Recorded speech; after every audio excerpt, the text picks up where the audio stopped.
Imagine how one would feel if they spent hours researching something for a YouTube video, hours reading through ancient texts, just to find out they missed one crucial piece of information that changes the entire foundation of what the person is explaining in their video.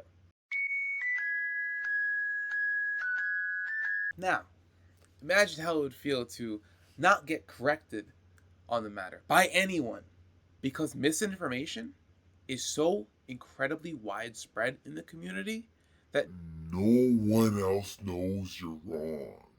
here we go. I can't breathe. Hellenic, or ancient Greek polytheism, used to be widely practiced, known, and respected everywhere, from colonies in Ukraine to settlements in Egypt. But during the rise of Christianity, what we once knew as a well-sustained hearth was stomped out to be nothing but smoldering embers. Hellenism today is here to keep the fires of Hestia alive. See, like a responsible, helpful educator, I'm going to flat out just admit I was wrong. I will explain why I came to my wrong conclusions so you don't do the same thing. Then I will give you the actual full detailed knowledge that I lacked just a few days ago.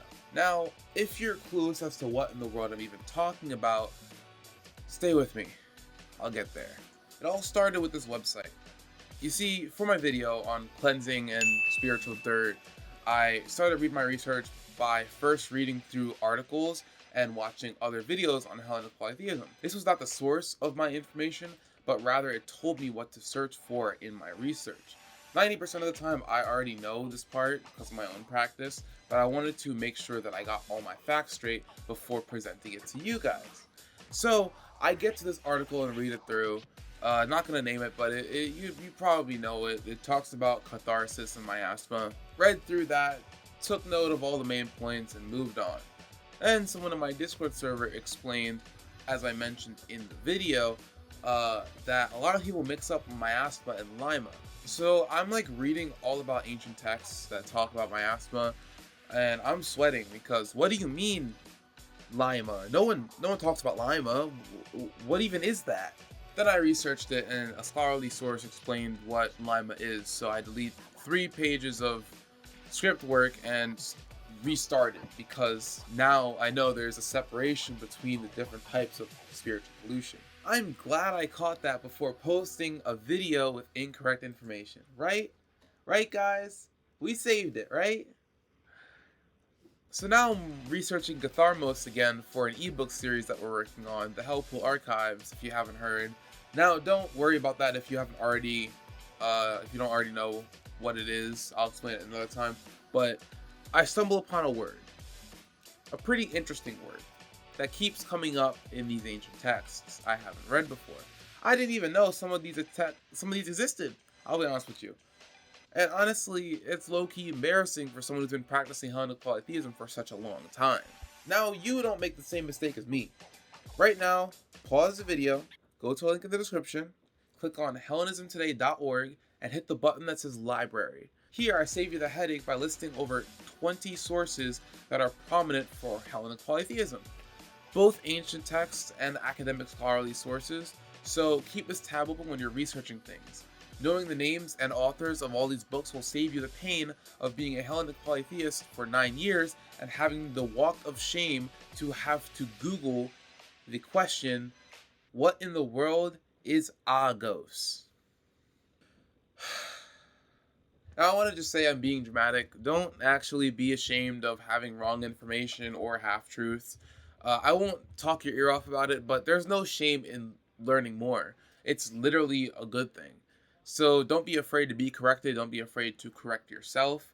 As I, an educator, am publicly correcting myself to showcase that anyone, no matter how far along in their path, can be thrown a curveball and get hit in the face with it.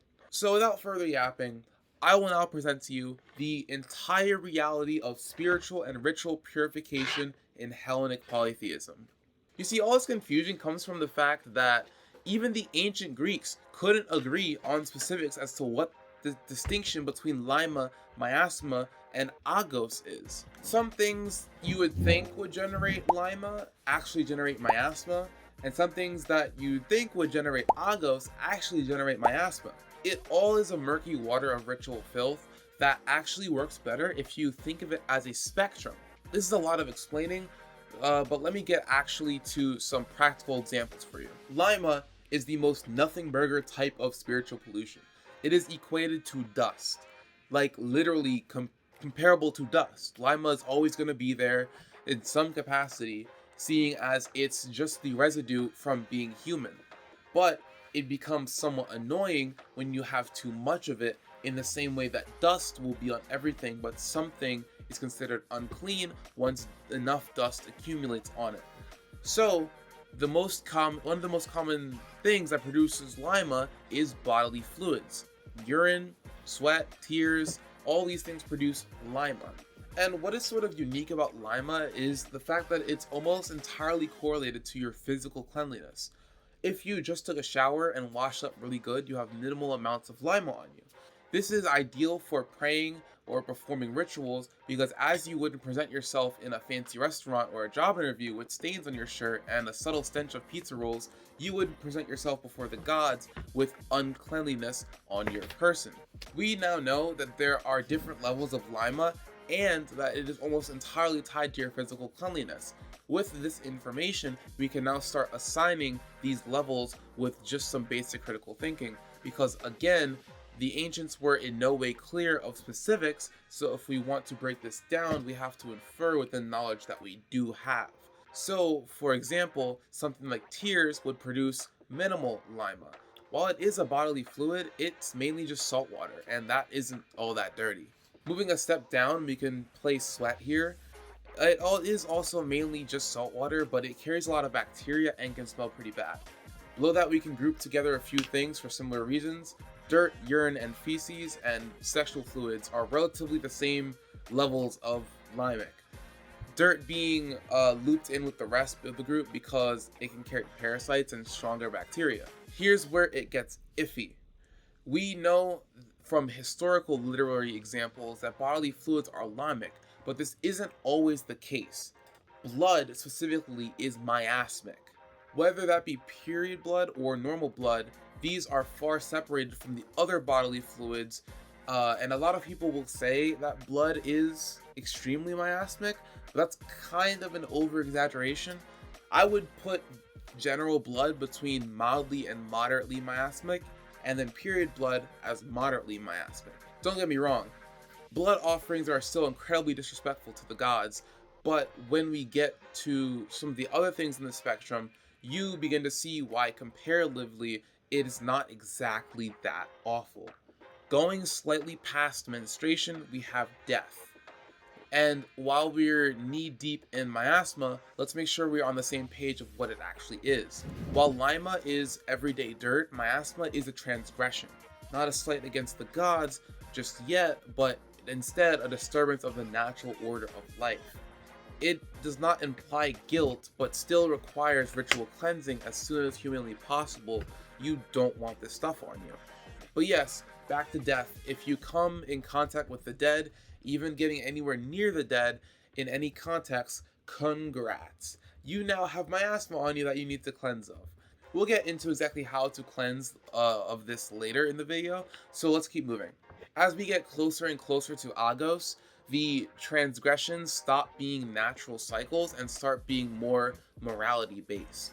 All of the following are going to be placed between the miasma levels of the dead and the starting stages of Agos. Improper burial or neglect of burial rites will get you in some hot water that hits a lot harder than just being near the deceased. At this level, miasma is a great risk and starts to spread to the community, as both the gods will be unhappy and as well as the spirits of the dead. Violating oaths or sacred duties is one step closer to Agos and is on the same level of miasmic as sexual misconduct and incest. These transgressions are against the community and will attract miasma to that community centered all around little old you. Good luck at this point, but we aren't even done.